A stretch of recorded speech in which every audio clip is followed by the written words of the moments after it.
There is someone in this world who looks at your wounds and does not feel afraid. In fact, they secretly wish they could spend their entire life carrying the weight you were forced to carry alone.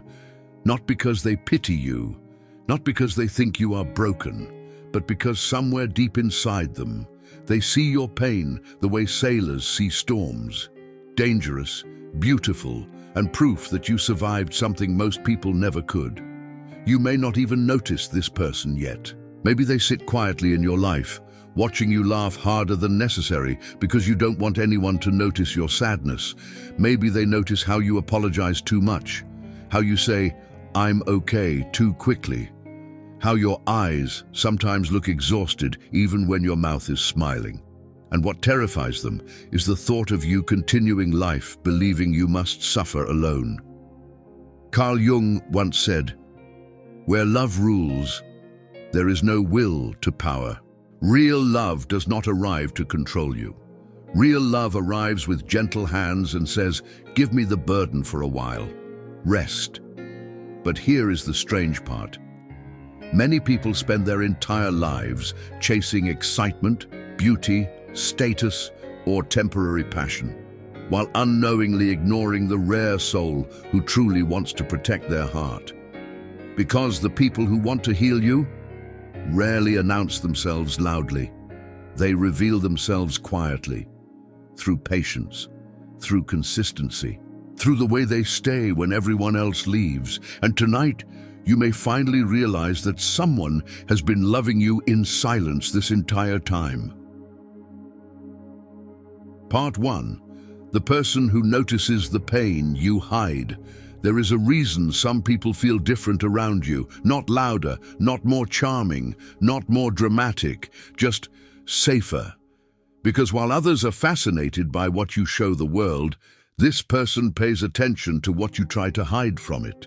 They notice the exhaustion in your voice when you say, "You are fine." They notice how independent people often become independent because nobody came when they once needed help. They notice how your humor sometimes sounds like a shield instead of happiness. And strangely, they do not run from these things. They move closer. In today's world, most connections are built on performance. People fall in love with edited versions of each other, perfect selfies, perfect captions, perfect confidence. But real emotional intimacy begins the moment someone sees your unedited soul. And stays. That is rare. Friedrich Nietzsche once wrote, "Invisible threads are the strongest ties." And the invisible thread between you and this person is not built on superficial attraction. It is built on emotional recognition. They recognize your suffering because perhaps they have suffered too.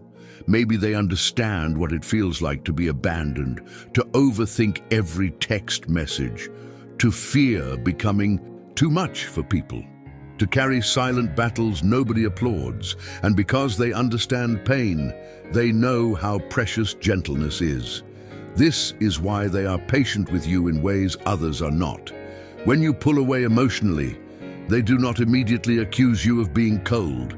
When you become quiet, they do not force answers from you. When your past makes you defensive, they do not instantly turn your wounds into evidence against your character.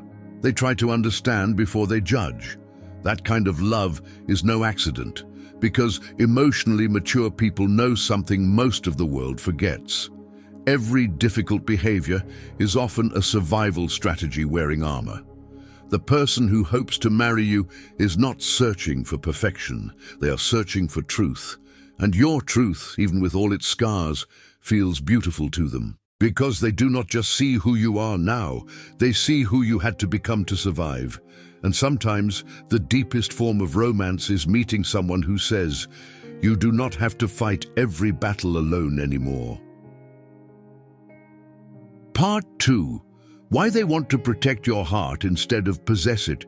There's a massive difference between someone who wants to own you and someone who wants to protect you.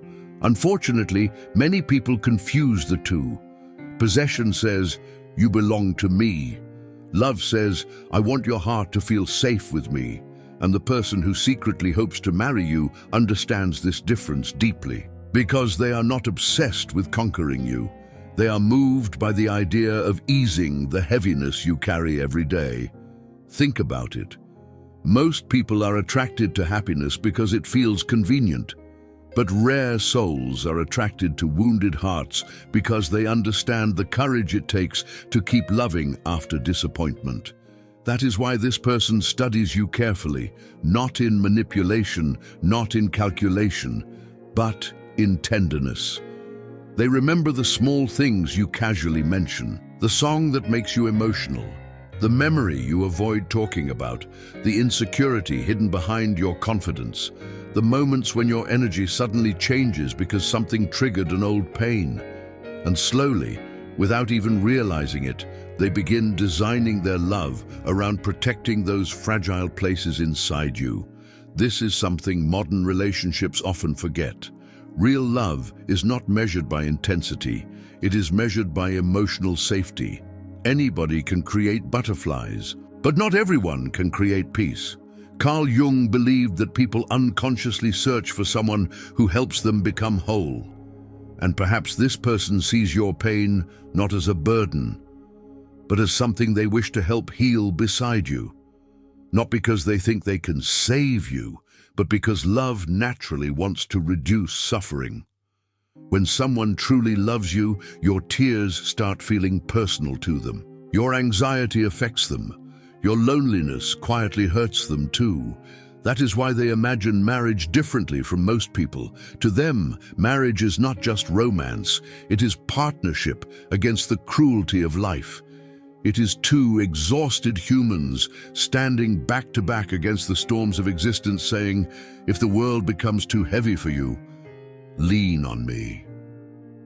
And maybe this is why they become emotional over your smallest victories. When you smile genuinely, they notice. When you finally rest after weeks of stress, they feel relieved. When you open up emotionally after hiding for so long, they treat it like trust made sacred. Because healing someone is not always dramatic. Sometimes healing looks like consistency, answering the phone every time, staying during difficult conversations, speaking softly when you expect yelling, choosing understanding when misunderstanding would be easier. The person who wants to marry you is not fascinated by temporary passion alone. They are fascinated by the idea of becoming your peace in a world that has exhausted you. And perhaps the most beautiful part is this: they do not want you because you are perfect. They want you because your soul feels worth protecting. Part 3. The silent signs. This person loves you more deeply than you realize. One of the greatest tragedies in human life is that people often fail to recognize real love because they are waiting for dramatic love. They wait for fireworks, for obsession, for cinematic passion. But the people who truly wish to spend their lives with you often reveal themselves in quieter ways. They become consistent, and consistency is one of the rarest forms of devotion in the modern world. Because anybody can love you when emotions are high. Anybody can promise forever during beautiful moments. But who remains when your darkness becomes inconvenient? That is the real question. The person who hopes to marry you does something subtle yet powerful. They stay emotionally present even when there is nothing to gain. They check on you after difficult days. They remember conversations you forgot. They become softer when life becomes harder for you. And perhaps the strangest thing is this: they often love you most during the moments you feel least lovable. When you become distant, when stress changes your personality, when your insecurities rise to the surface, when your past convinces you that nobody could truly stay. That is when their love becomes clearest. Because mature love is not hypnotized by perfection. It is loyal to humanity. Marcus Aurelius once wrote, "The soul becomes dyed with the color of its thoughts, and the thoughts of this person are quietly filled with concern for your well-being. Not because they are weak, not because they are dependent, but because love naturally creates emotional responsibility. When someone deeply loves you, they begin carrying pieces of your emotional world inside themselves. Your sadness touches them. Your fears echo inside them. Your peace becomes important to their own peace. This is why they notice things other people miss. They can hear the difference between your genuine laugh and your forced one. They can sense when you are emotionally shutting down. Sometimes they know you are hurting before you even admit it to yourself. And unlike temporary people, they do not weaponize your vulnerability. That matters more than most people realize. In a world where many relationships become emotional battlefields, the right person becomes emotional shelter. They do not collect your weaknesses to use against you later.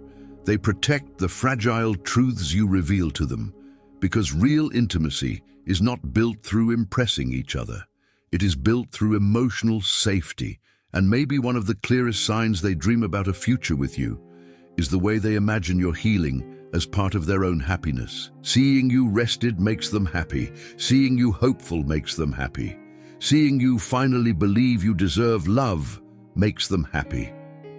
Not everybody loves like this. Many people want excitement. Very few people want responsibility for another human heart. But this person does.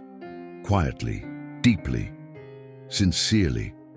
And perhaps while you are still questioning whether anyone could truly love you completely, someone is already praying they get the chance to spend their life proving it to you. Part 4. Why the right love feels like healing, not chaos. Many people were taught to mistake emotional chaos for love. If it hurts intensely, they call it passion. If it creates anxiety, they call it chemistry. If it keeps them emotionally unstable, they call it destiny.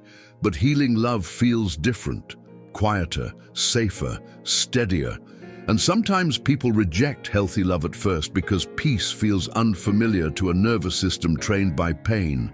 That is the tragedy of wounded hearts. They often trust chaos more than calm, because chaos feels familiar. Carl Jung once said, "People will do anything, no matter how absurd, to avoid facing their own souls."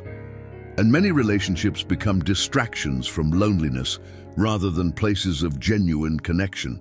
But the person who hopes to marry you is not trying to distract you from yourself. They want to walk beside the real you, the exhausted you, the healing you, the scared you, the hopeful you, not just the polished version you show the world. And this is why their love slowly changes your inner world. You begin feeling less afraid of vulnerability, less terrified of abandonment, less pressured to constantly prove your worth. For perhaps the first time, you realize love does not have to feel like emotional survival. It can feel like rest. Imagine coming home after carrying invisible pain for years, and finally meeting someone who notices the weight without asking you to explain every scar. Someone who does not shame your sensitivity. Someone who does not mock your overthinking. Someone who does not disappear the moment life becomes emotionally difficult. Instead, they stay. That word alone can heal people more deeply than romance ever could. Stay. Because many wounds are not created by hatred. They are created by inconsistency, abandonment, silence, emotional unpredictability. And the right person heals these wounds not through perfect words, but through repeated presence. Sun Tzu wrote, "In the midst of chaos, there is also opportunity." Perhaps the chaos you survived was preparing you to finally recognize the value of peace. Because after enough heartbreak, you stop craving people who merely excite your emotions. You begin craving people who protect your spirit. And maybe that is exactly what this person feels when they think about you.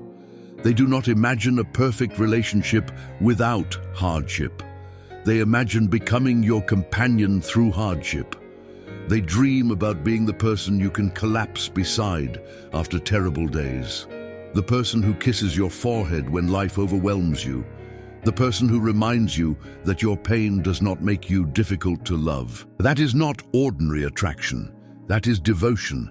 And perhaps somewhere tonight, while you are still wondering whether lasting love exists, Someone is silently hoping life gives them enough time to love you gently enough that all the pain you carried alone finally begins to disappear, because the deepest form of love is not finding someone who makes your life dramatic.